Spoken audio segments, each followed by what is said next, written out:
The overwhelmed brain is a proud provider of self-empowerment for your personal evolution. Are you annoyed by affirmations?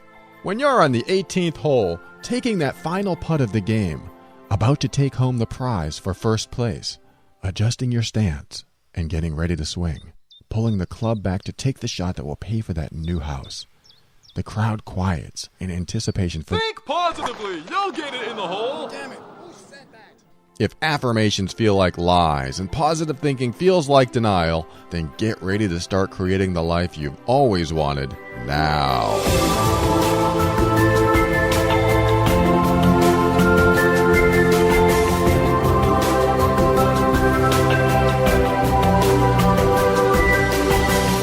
Hello, this is Paul Coliani, host of The Overwhelmed Brain, the personal growth show for the critical thinker. On every episode, we'll talk about practical, down-to-earth steps to help you improve your mood and keep you sane in this powerful journey we call life. I want to help you bridge the gap between your emotions and reason, causing you to discover why you do the things you do and what you can do to reach higher levels of happiness and lower levels of stress and overwhelm. And if you're here to learn more common sense tips for improving your life, well, sorry to say, but that's the room across the hall. But you are welcome to stay because this is the direct path to uncommon sense. And that's why it's going to help you learn, heal, grow, and evolve. All right, today's show is going to be a little different because I'm just going to read you emails and then answer them as well as I can. Now, I usually do this in the middle segment called Ask Paul, but I'm going to make today's special because I've received more emails than normal lately, so I want to see if I can fit them all in, giving them the attention that they deserve and hoping I'm able to address their challenges in the time allotted on this show. You know, some emails do not require a 20 to 40 minute segment that I sometimes dedicate in the middle segment. Some emails are quick answers. For example, I received a message probably a couple weeks ago from a young kid, a young boy. And I, at first, and I'm going to be honest here, I thought it was a joke because of the way he wrote it. But then I was thinking, well, if he really is a kid, he's going to write differently than some of us adults do, and I just have to take it seriously. So I did. I mean, his email was this: someone came up to me and pantsed me. And I didn't really know what that term was at first, but I assumed someone pulled down his pants. So I had that confirmed through my girlfriend who has a kid who said, yes, that's what it is. So I got that part right. And then he said, and, you know, everyone saw my parts. I was like, okay. And he goes, I have been humiliated ever since, and I don't know what to do. I know that the kids are going to laugh at me, and I'm just going to be embarrassed the next time I see them. And I was thinking, wow, that's a tough situation. And why are kids so mean? And they think they're having fun, but they'll probably end up scarring kids for, until they're an adult in their 30s or 40s like me, thinking back to the times that I was picked on or bullied or things like that, where I was in a situation where I just felt like I was humiliated or embarrassed. I mean, one of the things that happened to me was the jocks in the school just ripped my shirt off. And I had a ripped shirt like hanging off of me for the rest of the day. And back then I was very passive, did not really defend myself a lot. And I just kind of laughed it off, even though I was probably more angry than anything. So when this kid wrote, I thought about what it was like back then and what I would do now if I knew then what I know now. And my response to him, and again, I thought it was a joke at first, and I was like, it probably is serious. These things happen in school now, and I have to take every letter seriously. So I did. And I responded to him. I said, well, what I would do is actually, instead of trying to not talk about it, I would overemphasize and over-exaggerate and talk about it as much as you can with everyone you can. I said, why don't you go into school and say, and I'm just trying to use kids' language here, so forgive me if this sounds a little offensive, but I said, why don't you just go into school and say, hey, did you guys see my junk? Hey, did you guys see so-and-so pull down my pants? Hey, did you get to see it? Hey, wasn't it funny? Ha ha ha. And really just take it so lightly that you thought it was a joke, even though it hurt, even though, my instinct says just go in there and beat him up. But now I think, what would squash the situation? What would take the energy out of the situation? What would be the path of least future resistance? Meaning, if you don't want this to happen again, what can you do now so that it's less likely to happen again? Because here's what I was thinking. Bullies love when you react. Bullies love when they do their thing, that if you react negatively to it, then they've accomplished their mission. So, do the opposite. I mean, this doesn't work in every situation, but react in the opposite way. For example, my last name, Coliani, used to get made fun of in school, and they used to call me colonoscopy. Now, I say that, this is the first time I've ever told the world, but back then, I would get mad. I would be like, shut up. And then I would try to make fun of their names, and they would always just put me down going, oh, that's a good one. Can't you think of anything more clever? And I couldn't. So they would just keep calling me this name. And week after week, I would just say, oh, that's really funny. Or, ha ha ha, that's not my last name. You can't even say my last name right. It was terrible comebacks. And I decided, every time they call me that, I don't like it, and I fight it. And I always get the same results, and they keep calling it. They keep calling me that. So one day I decided to go back to school and choose to like being called that. And so one of the jock jerks came up to me and he goes, hey, colonoscopy. And I said, hey, how's it going? And he was like, he didn't know how to respond. He was like, whatever. Whatever he said. I don't remember what he said. But it was the first time I responded positively. And he was just like, you could tell he didn't know what to do with it. Because, bullies like to get the negative response. That's how they win. That's how they accomplish their goals. So when I responded positively, he didn't know what to do. So a couple of the other bully guys came up to me throughout the day, and they would call me, hey, colonoscopy. And I'd be like, hey, how's it going? And I actually genuinely started to accept the nickname. I didn't like it, but I got to a point where I didn't care. Because really what I thought about was, who cares? Who cares? Sticks and stones will break your bones. Names will never hurt you. What if I adopt that? What if that was true? So I made it true. All right, names will never hurt me. Okay, you call me anything you want. So I accepted it. Now, this isn't really defending myself. This isn't really standing up for myself, honoring my personal boundaries. And, sometimes that works, and sometimes something works better. And what worked better in this situation was just to go, yeah, no problem. Hey, how you doing? And just respond to the name they gave me. What that did was completely squash the energy and the humor behind what they were doing, and they suddenly lost interest. They just didn't care anymore about calling me that name. And within a matter of maybe 2-3 days most, they just stopped. And I was like, what? That worked? I just accepted that they would call me the name, and I pretended that I enjoyed being called that as if I was one of their buddies, and they stopped because they realized they didn't have power over me anymore. They didn't have control over me anymore. And after that, it felt pretty darn good. That was it. And from that point on, nobody ever called it to me again. Well, sometimes my real friends would call me that as a joke, and we'd laugh about it. But, both them and I knew that it was nothing I was affected by anymore. So it was all fun after that. So what was being bullied, feeling bad, feeling angry, turned into something like a joke on them. Hey, I'm not affected by your name calling. What else you got, And they stopped, and, they would pick on me for other things, but it was minor.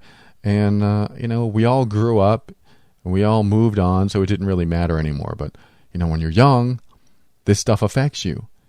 Like with this person who wrote the letter, it affected him. He was really, really embarrassed. He felt humiliated. He didn't know what to do. His first letter was, I really feel embarrassed. I'm afraid to go back to school. I mean, this happens a lot. There are kids afraid to go back to school because of some bully doing something that really puts fear in them and makes them question themselves, and that's just not a place to go.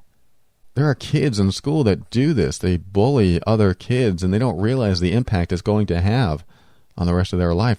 There's no concept of that at all. So I was grateful that he reached out to me and asked. Now, did I have the right answer? Was that the right thing to do? Who knows? Because with kids, they are very dynamic.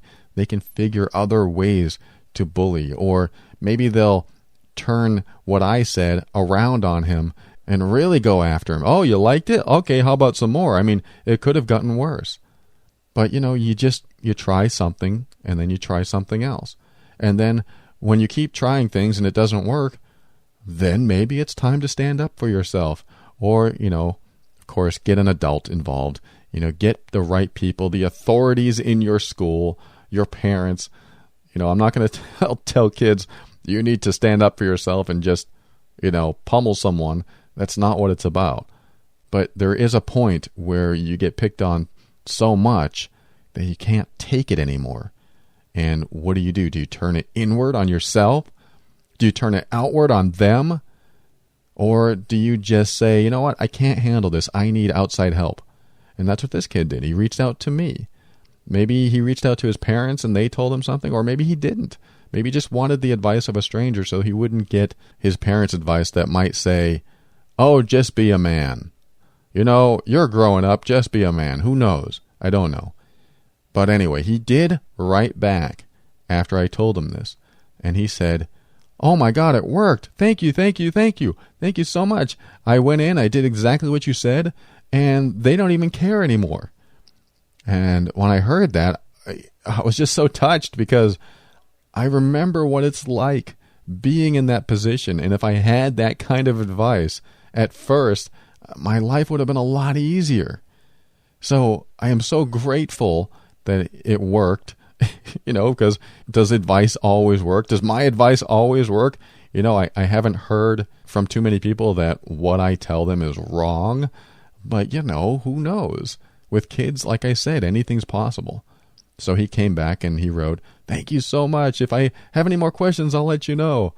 And I really had to sit with that because it hit me and it touched me.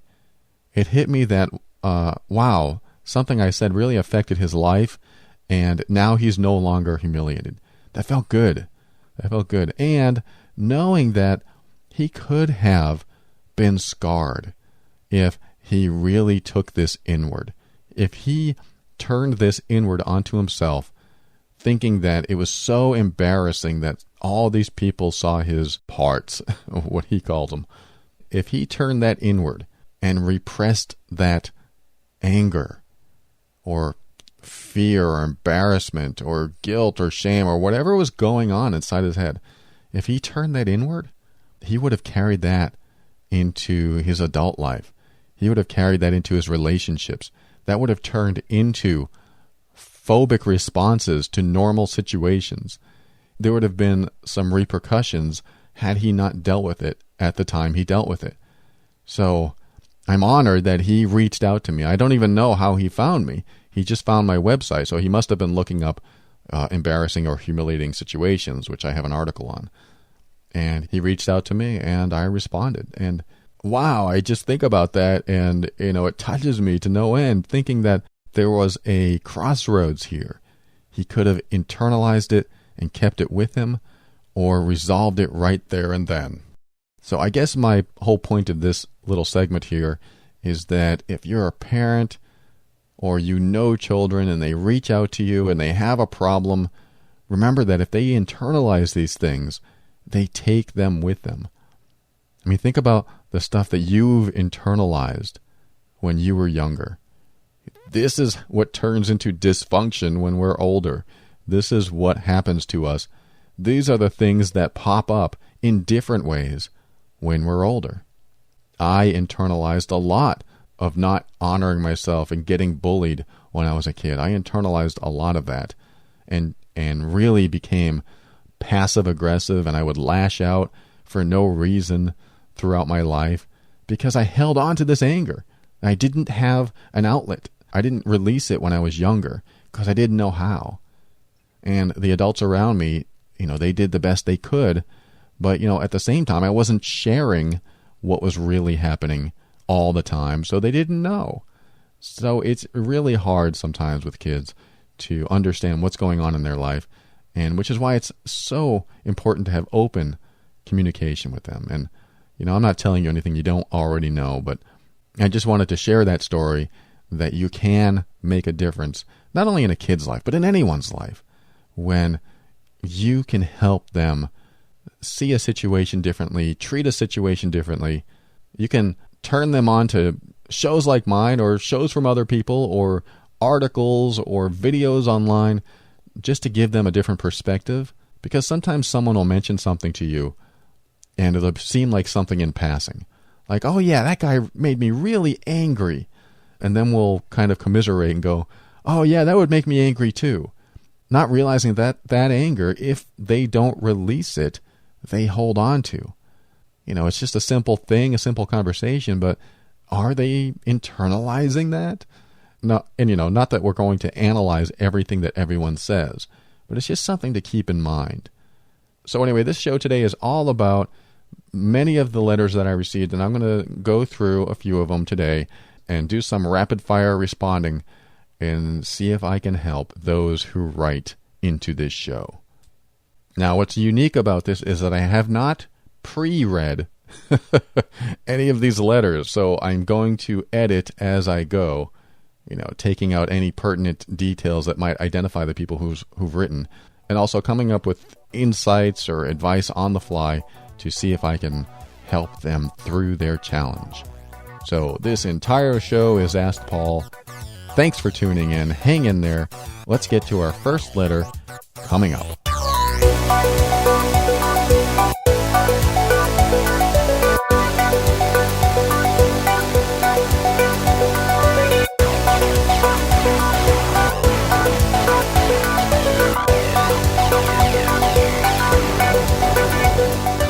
All right, Asha joins us once a week. She is an independent associate for a legal service called Legal Shield.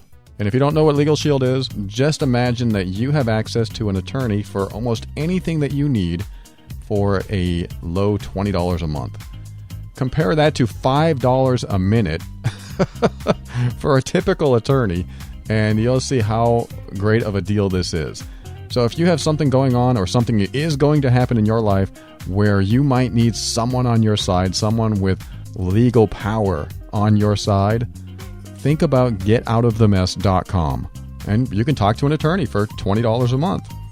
So anyway, I think it's a great deal. I'm going to use them very shortly for something I talked about last week, which is a book contract. Someone wants me to write a book and they're going to publish it, and I think that's fantastic. And at the same time, I want to protect myself and make sure I'm not giving away the farm. So let's go right over to Asha and let me ask her this question. What about family? Can you include your family members on this plan? Is this part of the service? Do you have to pay lots of extra money a month? How does that work? Asha, take it away. Well, that's a great question, Paul. Thank you. Everybody always answers like that, so I thought I'd try it on. Got it. Well, there's actually a couple different ways that you can sign up. You have a couple choices. One is as an individual in most states. Not all states are the same. But in most of the states, you can either sign up as an individual or you can get the family plan. And the individual plan means that only you are covered. So that's it. if you have a spouse or significant other, Legal Shield does allow domestic partners. You fill out an affidavit of domestic partnership saying that you are in a committed relationship that shares living expenses, and that's all there is to it. They are being ultra fair about this. I love it. I think that's very progressive, and or we should say current. It shouldn't have to be progressive anymore. And that they are really, they say that their goal is to provide affordable legal protection fairly to everyone, and I think they're really demonstrating that by allowing domestic partnerships instead of requiring people to be married. Also, children are covered in a family plan. So if you have especially young teenage drivers coming on board, now would be a great time to get Legal Shield so that if they get pulled over, they get hassled, they're got any issues coming, they know what to do, they call the number, and it'll help to protect you in the event of less than stellar behavior. Also, custody. If you're doing anything to do with custody, you want to do the family plan. If you want the free amicable divorce or uncontested divorce, that you need to have the family plan for. Other than that, it's an individual plan, and the cost difference is a few dollars a month to have the family plan anyways. The difference is like between $17.95 and $19.95, or between $22.95 and $24.95. It's literally a couple dollars a month.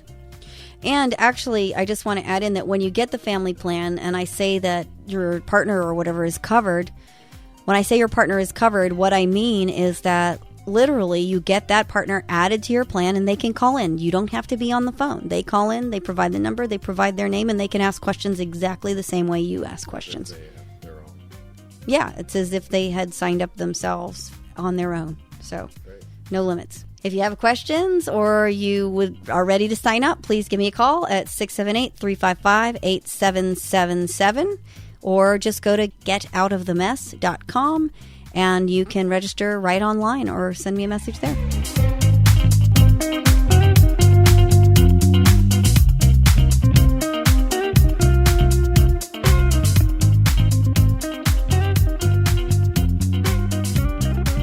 All right, I'm reaching in the mailbag for the first letter that I haven't responded to yet. These are all emails, so I guess we can call it an email bag.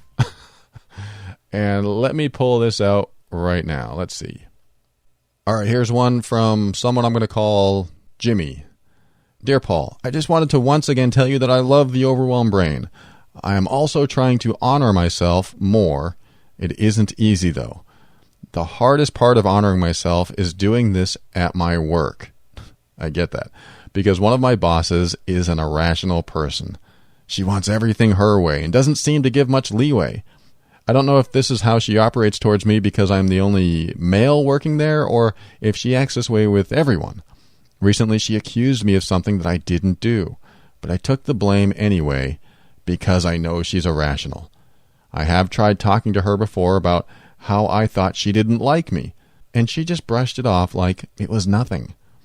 I really don't know what to do. I really like this job, but I know it's not economical to stay there any longer than I have to. I really enjoy the job, but it's not what I plan to do long term. I am more drawn to something else, and I'm not going to say what that is, just so that you don't know who this is.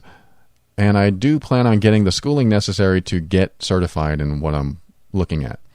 And he goes on to ask about something else here, but I'm going to finish the letter there and say, sincerely, Jimmy. Okay, Jimmy, when you work for an irrational person, you have to remember one thing. Irrational people are trying to get a need fulfilled. The way they do it seems irrational because they are coming from a very primal part of the brain, what I like to call the lizard brain. It's just the most primal fight or flight survival mechanisms of the brain. And when they need something, these mechanisms kick in and they become what we see as irrational. They do irrational things. They may do something like flip out or scream or just do things that are just not of the norm or socially acceptable. They do things that we're not sure how to please them because they're just all over the place. For example, when I was a teenager and I was with a friend of mine and we were in the backyard, we were playing the radio. And I don't know if I don't want to say we were sunbathing. That doesn't sound right. But I seem to remember us sitting in the backyard. Maybe we were playing under the hose. I don't know how young I was. But we were playing our music. And my stepfather was back there. And he was also playing music while washing the car. And we couldn't hear our music over his. So we turned ours up, which caused him to turn his up, which caused us to turn ours up again, and which caused him to get in the car and do several donuts in the yard. And then he takes off. And then we have a yard with all these tire marks in them, and we have to wait for the grass to grow over, and all the fun and stuff living with an alcoholic person. But anyway, that was irrational behavior. And yes, you can point at the alcohol and say, well, the alcohol made him do it. But, it's still a situation where you go, wow, how do you deal with this? What do you do? And in my situation, his need was to hear the radio. It doesn't sound like a primal need. It doesn't sound like something that if he doesn't hear it, he won't be able to survive. But I'm sure he was probably repressing anger and he wanted to yell at us. And instead, he just got into his car and did a bunch of donuts and took off. So this is what I look at when I see irrational behavior. I see the person who wants to say or do something, but he or she doesn't, so they do something differently, or they say something differently. It's like you're behind the person with all the coupons at checkout who brings out an out-of-state foreign traveler's check or something and tries to pay at the grocery store with that, and they have to call the manager over, and then you have to go through each and every coupon, and you have to get to a meeting, and you're just waiting and waiting and waiting, and there's no other lines open, and you're just getting irritated, and you really want to say, give me a break. How many more coupons do you have? I mean, you really want to say it, but instead, you just pull your hair and then move your cart back and forth, slamming things, and appear to be irrational to everyone else. Because what you really want to do, or really want to say, is something that you're holding back so you don't, and it comes out in different ways. And I believe that comes from a very primal place inside. It's like a survival thing. How do I survive this? What do I need to do? And how bad it gets depends on how high your toleration level is. So, when your boss comes out and is completely irrational, my number one goal with those kind of people, is to figure out exactly the need they're trying to fulfill. I talk about this in my How to Deal with Irrational People book. Figure out what need they're trying to fulfill. And if you can fulfill that need, they probably will stop acting irrationally. You may not be able to do it in the moment, but sometimes you can prevent irrational behavior from happening. So if your boss comes out and says, you're always late with these reports, you're always late. It could be true that you're late with those reports, but find out why she needs those reports so bad. Does she have a supervisor that she reports to, that she gets yelled at? Is there something that she needs those reports so bad, or she can't do her job, and now she's taking her anger that she can't do her job out on you? There's a need she's trying to fulfill. You have to find out that need. Because if you don't, then you're going to keep getting that kind of irrational behavior. Now, she may have multiple needs. Maybe there's a situation where there's a number of things that are never working for her, and she just can't get her job done. I mean, with almost any supervisor I've ever worked for, the day I made their job easier was the day they were fun to work with, was the day I enjoyed working with them. Find ways to make their life easier. Even if you have to stay a little bit overtime and finish up a spreadsheet, knowing that they're going to get yelled at if they don't have the spreadsheet in their hands. If you can. I mean, there are some things that you can't do and you won't be able to do. And there are some demands that are placed on you that you'll never be able to meet.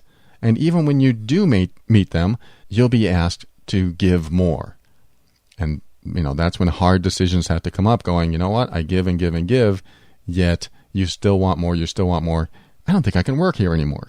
That's a hard truth to come to, and it may need to go that way. But at least first try to find out what the supervisor needs. What do you need? And you may not be able to ask, or you might be able to ask, why do you need this so soon? And she's going to be like, what do you mean why? I asked you and you better have them. Or whatever the situation calls for. She may not be forthright with her information. So you got to listen for clues.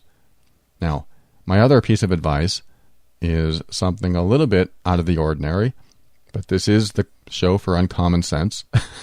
So let's go with it. And again, this is something I outlined in my book. The idea is to sometimes act as irrational, if not more irrational than them. Now, this is an interesting approach because what'll happen is that they're getting a lot of attention, and like a vortex, they're sucking everyone's time and energy by being the way they are. So when you then act irrationally as well, just like them, if not worse, you might be able to get them back to a rational state. It's called pacing and leading. You pace, meaning you run along with them, and then you lead, meaning you run ahead and they follow. Now, that's kind of the analogy, but in a real-world situation, this sort of thing happened to me where I was with a coworker who I really didn't like, but I had to work with him, and I just decided, okay, I'll just deal with whatever happens when it happens. And he ended up getting yelled at by one of the project leads on a project I was on. I really enjoyed hearing that he got yelled at because what he was doing, I didn't agree with. So then I heard that he got yelled at, and I was like, oh, good. Now he's getting some discipline that I think he deserves. So anyway, he came back to me and he said, geez, this guy yelled at me and he said I was doing this and I was doing that. And he was really upset. And so I decided to pace him by running along with him. I was like, really? He told you that? He told you this? What kind of nerve is that? He was mad, and then I was showing him that I was also mad. I really wasn't mad. I was kind of happy. But I didn't really like him, so I didn't really care. So he goes, yeah, I was so mad, and he has no right to say that. I was like, you're damn right he has no right to say that. And again, I'm pacing along with him. I'm just agreeing and showing him that I am sympathetic and somewhat empathetic, I guess. And so he kept talking, and then I decided to lead him a little bit to finally calm him down, because he wouldn't calm down. He was just being irrational. He was just going crazy, in my opinion. He just kept yelling, and he kept thinking about how he wanted to get back at the person, and he should call the other guy's supervisor, and he was just taking it pretty far. So I decided to lead him, and I said, you're right. You know what we need to do? I think you should go back in there and push him around. Why don't you go in there and say that he started a fight, and then just, punch him in the face? And, that's extreme, but, I had really good synergy going on with this guy. And for him to consider something so extreme, he has to come out of his irrational state to consider it. So when I said, you should just go in there and punch him in the face, if I were you, I would get pissed off and I would go in there and yell at him.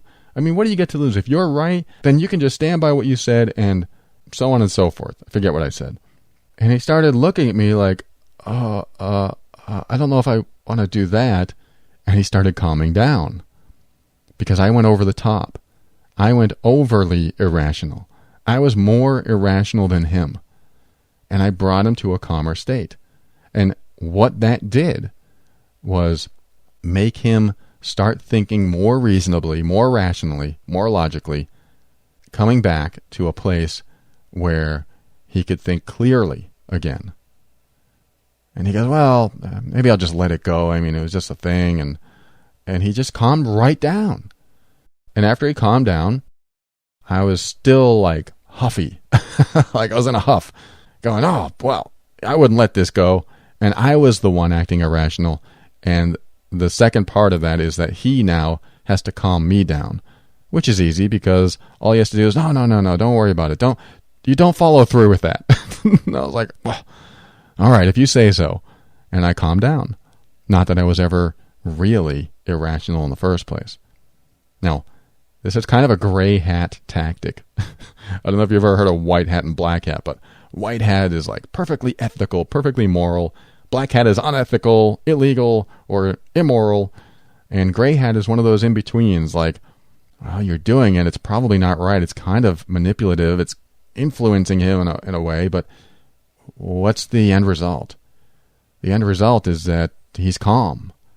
The end result that he's not so mad anymore. He's okay to work with again. He's not going crazy.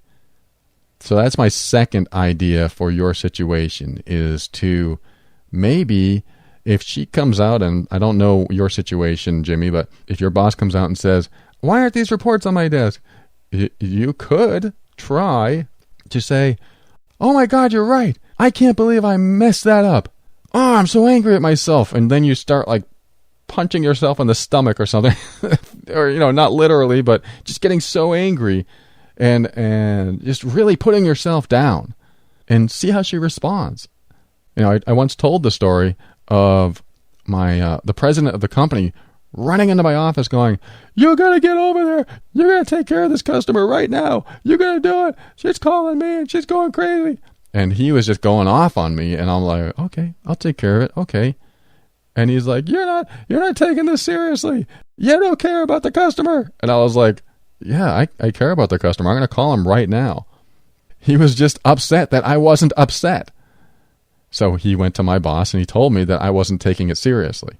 And I was thinking, yes, I'm taking it very seriously. As soon as you left my office, I called.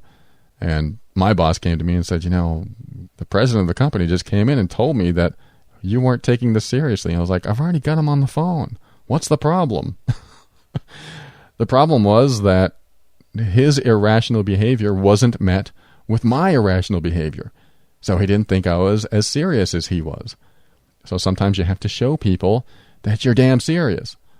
Now, an overall umbrella to all of this is, yes, you should honor yourself. You should honor your boundaries. You should be in alignment with your values and say, look, I don't want to be disrespected. So if you come out and yell at me, I feel disrespected, and that's not something I want in my life. That's something I would do myself, but it doesn't mean you're in a situation to do that. I'm ready to lose my job to stand up for my integrity, to stand up for myself. But you may not be in that position. So you have to find other ways to get along until you are in a position to honor yourself. You are in those positions where you value yourself more than your job. And maybe you do, I don't know. But that's where I got to in life, where if somebody came out like that and started yelling at me, I wouldn't have it. I would stand it back up and say, you're being unreasonable, you're being irrational, and you're disrespecting me. And I don't like that. Are you going to stop? Or whatever I would say. In the moment, I would say something probably more direct, but that's pretty direct. So for you, it's certainly a choice. I recommend above all honoring yourself, and if that situation never changes, to get out of that situation, because you don't have to work for someone like that. You can work for anyone or for yourself. You might need that job, however, so I can't just say, just quit. So it's really up to you how you approach this, but that's my answer for you. I hope that helps you, Jimmy, and I hope you're able to get through this work situation and not only get your boss's needs met, not that it's your job to, but if you want an easier life there and you're going to stay, you might as well try to get her needs met. Not only get her needs met, but also get yours met as well. Bottom line is, don't compromise yourself to the point where you are going to become the irrational person yourself and go off on people. That's it for this first letter. Let's go to the next one.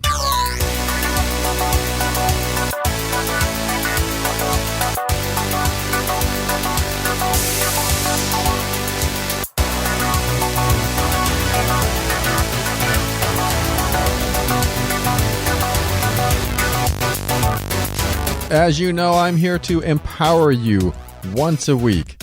Sometimes I succeed, sometimes I don't. But I hope you always enjoy the show. But why do I come on here once a week to do my best to empower you? Why do I come on the air and say, I just want you to learn, heal, grow, and evolve? Why do I do it? What's in it for me?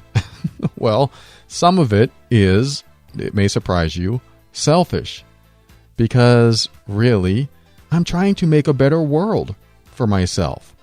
That's selfish, isn't it? Well, not exactly. I'm not completely selfish because I want to make a better world for you as well. I really do want you to have a fantastic life. You are amazing. I say that at the end of every episode for those of you that listen to the end. And reason I say that is because I want you to feel good. I want you to be empowered. I want you to have a great life. And I want you to be able to create the life you want.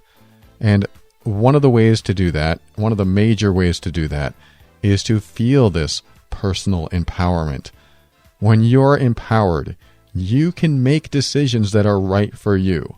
Because being empowered means that you don't really fear too much of the consequences. You just make decisions that are right for you. You just do it. You consider the consequences and you weigh the pros and cons of your decisions. But for the most part, if you're in a bad situation, you make a decision to get out of that bad situation or make the situation better if you can. But my point is, when you're empowered, you're always doing something that's right for you. And it doesn't mean it's not right for others, because part of empowerment is empowering others. One of the ways you can empower someone else is to let them go. Now, isn't that an interesting perspective? One of the ways to empower someone is to take you out of the equation. I had a client recently that was sort of an enabler for her husband. Her husband has a tendency to not take care of things, so what she would do was take care of them for him. I mean, this is something my mom did for 40 years. When he didn't take care of something, she did it. So he could sit back and drink all he wanted. So he could abuse her all he wanted. Every time she took care of something for him, he got a free ride. He got the free ticket to do whatever he wanted. Oops, I smashed another glass on the floor. Don't worry, your wife will take care of that, so you don't need to lift a finger. That's pretty much enabling. But how do you empower someone like that, who's gotten so used to not doing things because they rely on another person to do them so that they can stay in their dysfunction? How do you empower someone like that? You walk away. You let them go. You let them fend for themselves. That's how you empower them. And at first, they're going to flounder. They're going to flail. They're going to flop around like the fish out of water because they won't know how to take care of themselves because they were taken care of for so long. But that is the first, hardest, most loving thing you can do for them. Because otherwise, what happens if you're the enabler and you end up leaving or dying, or, what happens when you're not in their life anymore? They're going to have to figure it out for themselves anyway. So it's important that they start learning these things as soon as possible. And if you are an enabler, you're only doing them a disservice and you're only making yourself unhappy. Which is why when you're in a place of empowerment, you can change your life. And when the dependent person has no more enabler to depend on, they will slowly start to take care of themselves and slowly get their life back together out of necessity, out of survival. They'll have to do it. But what this does is give them a sense of independence. It gives them a sense of learning how to fend for themselves, be with themselves, and be by themselves, and take care of themselves. I believe that you can find true empowerment when you're faced with the most dire circumstances and you get through them. But if someone's always there to pick up the pieces, then you can't be prepared for dire circumstances. You can't be prepared for challenges. Empowerment gets you through challenges. Enabling helps those people avoid challenges. If someone's enabling you, they're helping you avoid the hard stuff so that when it comes, you can't handle it. And guess where that puts you? That puts you in dependency. You are depending on someone else to get you through a situation. And if that person isn't there, then what? Then what do? That is the opposite of empowerment. That's unempowerment. And I don't want you to be there. So what I do is coach people in how to become empowered.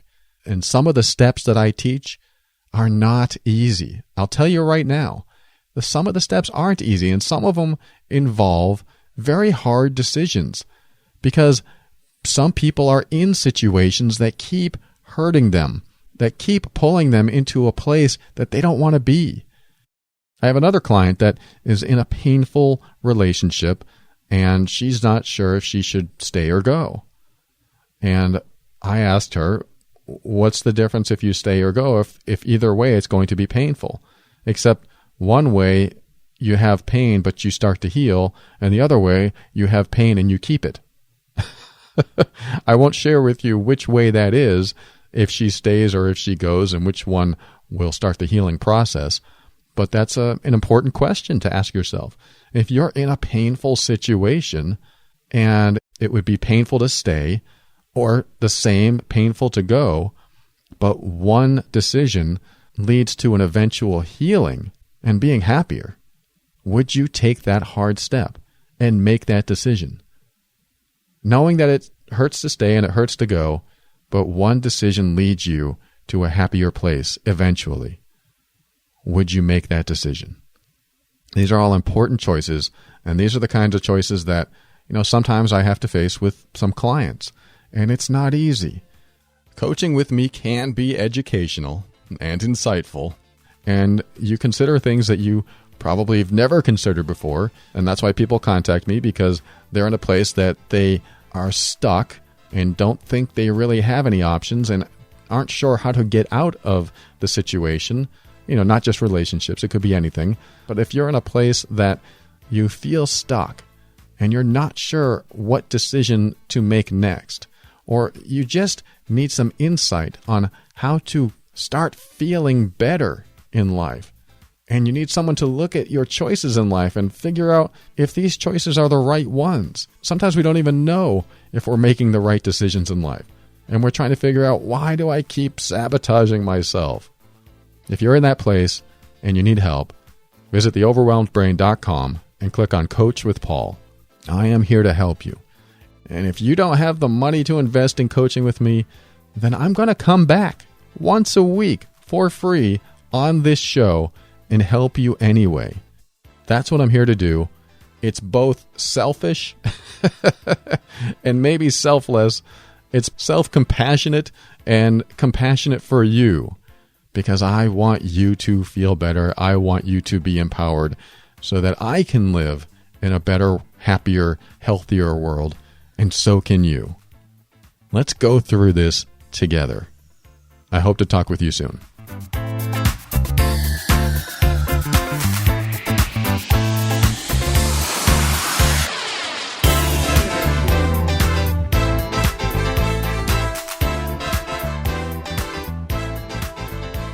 I thought I was going to have a lot more time to read a lot more emails, but I look at the time right now and we're already at, just a few months ago, I was trying to get my show down to 45 minutes every time, but I just can't seem to do it. It just doesn't work out that way. So for those of you that continue to listen even past the hour, well, you're probably commuting because you have the time. Or maybe you're doing laundry, or you're doing something like physical activity and you just want to have this show in your ears. I just appreciate you. So I want to thank you. If you're a regular listener, you're coming back week after week. And if you're a new listener, this is the first time and you're making a determination whether to listen to this show again, and I hope you do. But thank you, no matter who you are, where you are in the world, what time it is in your neck of the woods, and for whatever reason you're listening to this show, I appreciate you. So, with the amount of time that we have left, because apparently I go past 45 minutes every time, I'm going to read you this last letter, and I will make it as short as possible. All right, this next letter is from someone that I'm going to call Jill.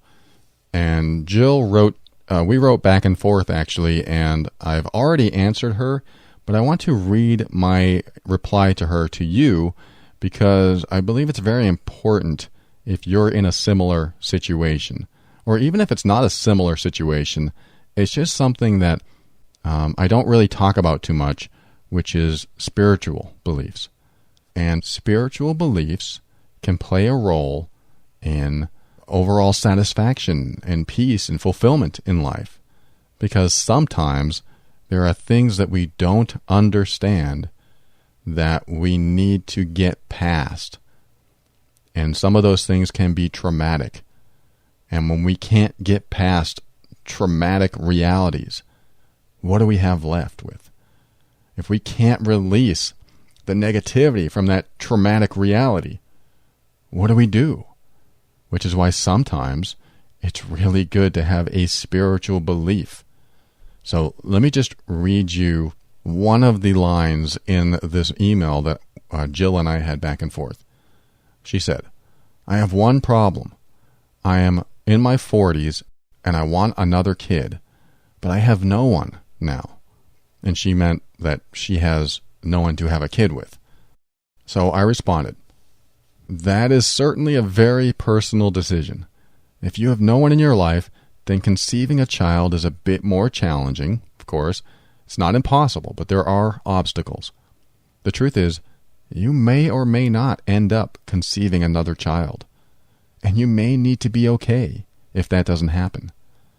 And if you can't be okay with that, then you may find yourself being desperate, looking for any man to act as a donor.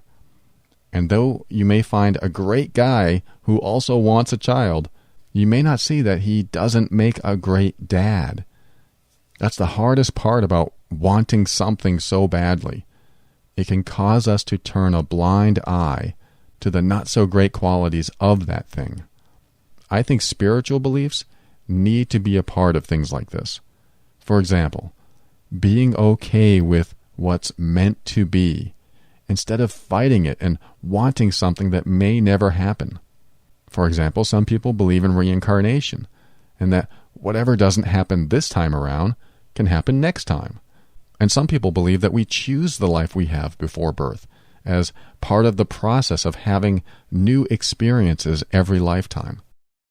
I think it's important to have some sort of spiritual belief when you have real-world problems that you just can't seem to get over. For example, I've come to adopt that everything happens for a reason.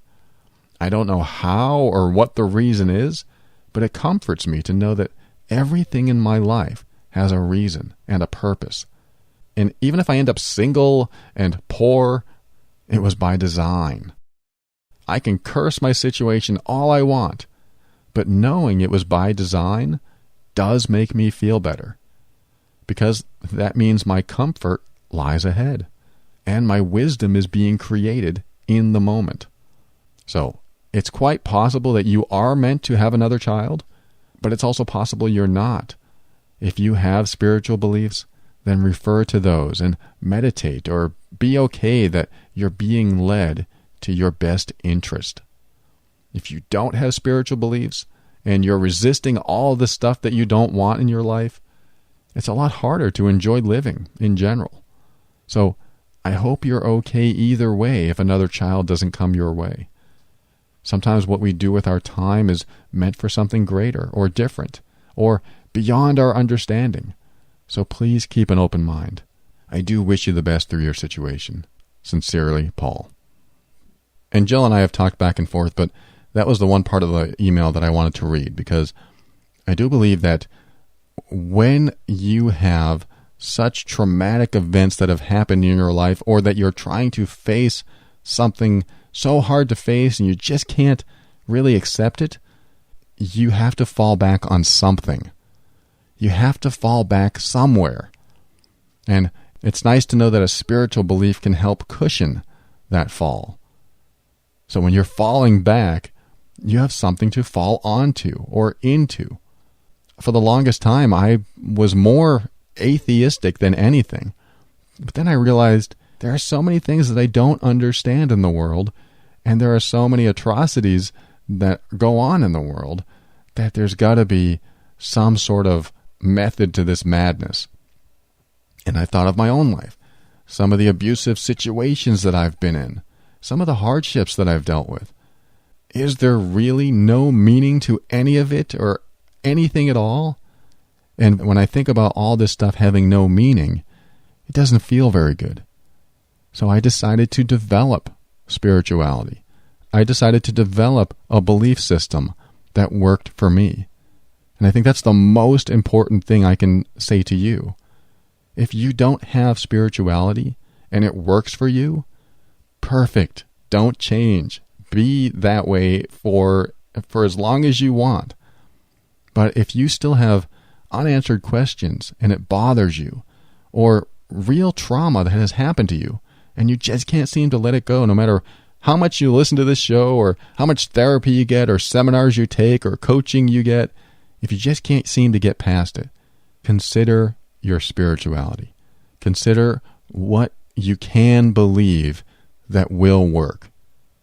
That's so important, I believe, because once you get to a place where you can believe something that makes you feel better, that will help you through the hardest times. I adopted the belief that every little action in life, every little event in life has meaning. To me, that feels damn good. I think about it now and I'm really just soaking it in. I can feel it. Every single thing that happens to me and to everyone else has meaning. What's that mean? Does that blade of grass in the middle of that field have meaning? Well, yeah, it does. In my belief system, it does. Every single little thing has meaning. When I unlock my car door, that has meaning. Well, I didn't think about it that way, but yeah, every little event. So you're saying that everything has meaning? Well, I would probably put it this way. Everything that has an emotional impact on me has meaning. And what that means is if someone cuts me off in traffic, there is a purpose for it. There's a reason. There was something I needed to learn. Maybe I needed to get cut off so I'd be more aware so I didn't get into an accident 5 seconds later. Maybe there are things happening that are just beyond logic. And when I put myself in that position, when I get angry when someone cuts me off in traffic, I can go, well, that makes me angry, but at the same time, I appreciate that it happened. And that's one thing that works for me. If there's a reason for everything that happens that has an emotional impact on me, then I suddenly become grateful. I suddenly become appreciative, going, wow, I'm so glad that guy cut me off. I'm still angry. I think I would rather stop and talk with that person and say, why did you cut me off? You're being very selfish on the road and you put me in danger. But if I can't do that and I have this anger inside of me, then I can go, that happened for a reason. What was the reason? I'll probably never know because the reason it happened prevented something bad from happening or something like that. So this is a very personal belief system. It's not something I talk about on the show a lot because this is more of a practical, down-to-earth show, as you know. But I believe that you need to have beliefs that work for you, even if they're not real. This is what it's all about. Even if the belief isn't real.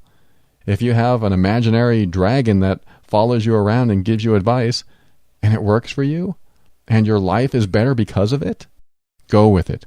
Keep those beliefs, because they work. And beliefs that work make our lives better. And when it works, you feel better. When you don't feel good, then the belief's probably not working. If your beliefs cause you to hate people, that may not work. If your beliefs cause you to fear that you're going to burn in fiery damnation for the rest of your life, that doesn't sound like a belief that works to me. It's certainly something I don't want to adopt.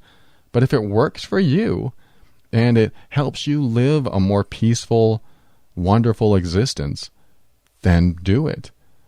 Not everyone's going to believe your beliefs. Not everyone's going to be on board with your beliefs. But they're yours. They're personal. And whatever works for you is what works for you. Bottom line. So there's my little take on spirituality and beliefs that I don't talk about too much. And if you're one of the people that tuned in to this very episode, I believe there was a reason that you did. And now we're definitely out of time. So thank you for joining me today. Let me say thank you to a few people, give you some final words, and say goodbye right after this.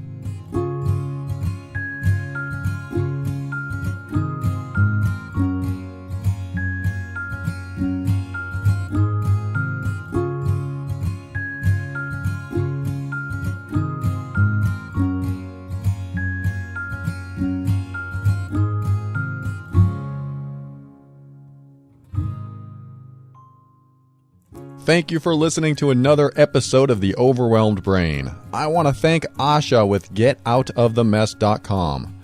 You can move forward alone and hope things work out well, or you can pay less than $1 a day to get a team of attorneys to get you through almost any situation. Heck, I'm going to call them, I think, today or tomorrow regarding that book contract and see what they say. I could just send it to them, and it's all part of my subscription fees. So, free contract review. Sounds good to me. If you're in the U.S. or Canada, visit GetOutOfTheMess.com or call 678-355-8777 and talk with Asha today. And I want to thank you if you've purchased one of my books or a worksheet or even used the Amazon link to shop as you normally would. I appreciate you. Thank you. Everything helps to keep this show on the air, and your contributions and shopping habits are making a difference. Thank you again. And thank you to Kevin MacLeod of Incompetech.com for some of the music transitions in The Overwhelmed Brain. To end today's show, I just want to mention one thing that has nothing to do with today's episode, and that is something to do with your comfort zone, or not, because what I'm going to tell you is when you are in any kind of day after day rut, and it could be a good rut, it could be something that you do every day. You know, you go to work, you come home, you take a shower or wash the dishes or make dinner and then go to bed. When you have a routine that maybe gets a little boring or is just routine, then what you might want to do is try something outside what you hear a lot of people say. Do something outside your comfort zone. Expand yourself a little bit. And if you know me well enough, you probably hear me say things that are a little opposite of what other people say. And I'm not here to tell you to go beyond your comfort zone. But what I am going to tell you, I mean, I do believe that's good advice. I'm not saying that. But what I'm here to tell you today is to go beyond your experience zone. And what I mean by that is do something different, something that you've never done before, or something that maybe doesn't even interest you. For example, tonight I did something called a cork and canvas. And what that means is you get to bring your own beverage. They call it cork because it's usually wine or something else, but you can bring anything you want. And they teach you to paint something in particular in a class. And it was the first time, I think, ever that I've painted, unless I did so in high school, but I just don't remember ever painting. I was always kind of a pencil guy. I would draw pencil drawings in high school.